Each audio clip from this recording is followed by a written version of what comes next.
السلام علیکم ورحمۃ اللہ وبرکاتہ۔ لحن داؤد چینل میں خوش آمدید۔ مجھے اپنے بہتر مستقبل کے لیے اور پیسے کمانے کے لیے باہر جانا تھا۔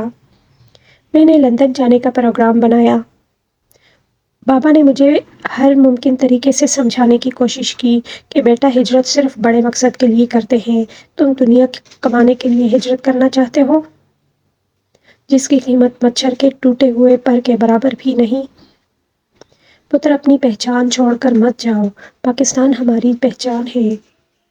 درخت بھی ہمیشہ اپنے پتے تبدیل کرتا ہے، جڑیں نہیں۔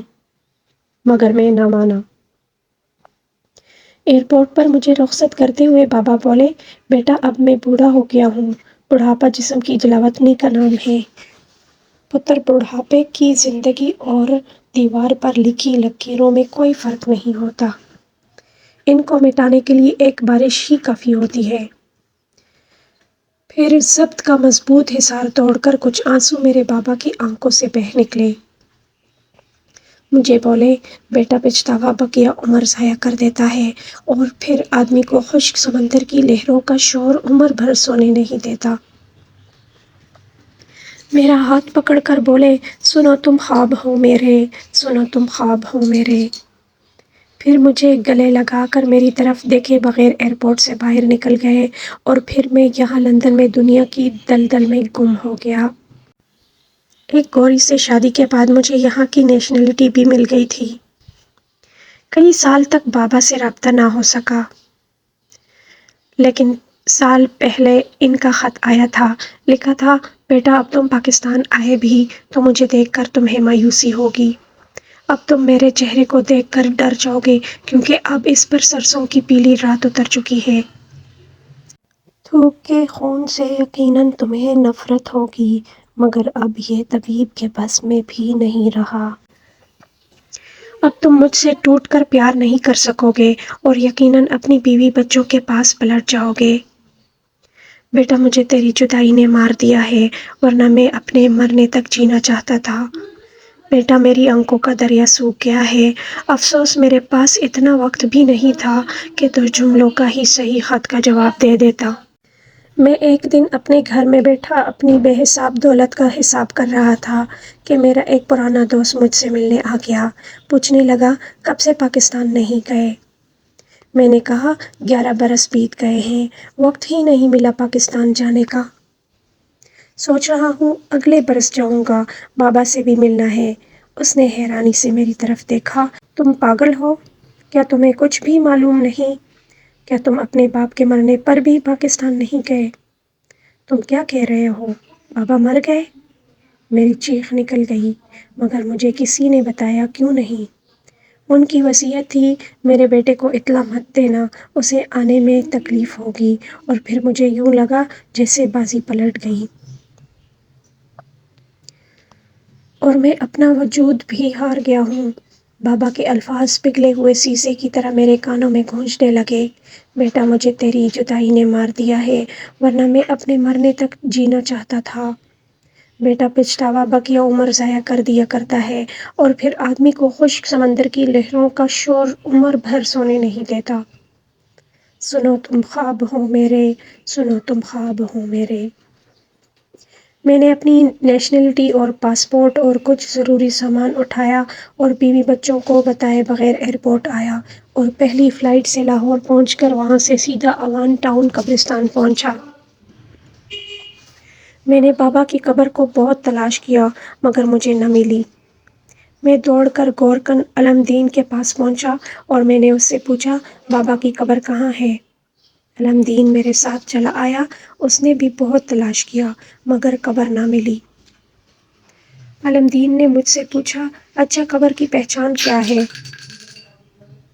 مجھے بابا کی بات یاد آ گئی، بیٹا، پہچان کی ضرورت تو قبروں کو بھی ہوتی ہے۔ تم ملک کی بات کرتے ہو۔ میں نے علم دین سے کہا، علم دین، میں آج پہلی بار آیا ہوں، مجھے نہیں معلوم میرے باپ کی قبر کہاں ہے، کیسی ہے۔ علم دین قبر کی تلاش میں نکل گیا۔ میں وہیں قبرستان میں ایک گھڑا کھودا اور اپنی غیر ملکی شہریت اور اپنا پاسپورٹ اس میں دفن کر دیا اور اس پر مٹی ڈال دی۔ پھر میں نے غور سے آخری لفظ دیکھا۔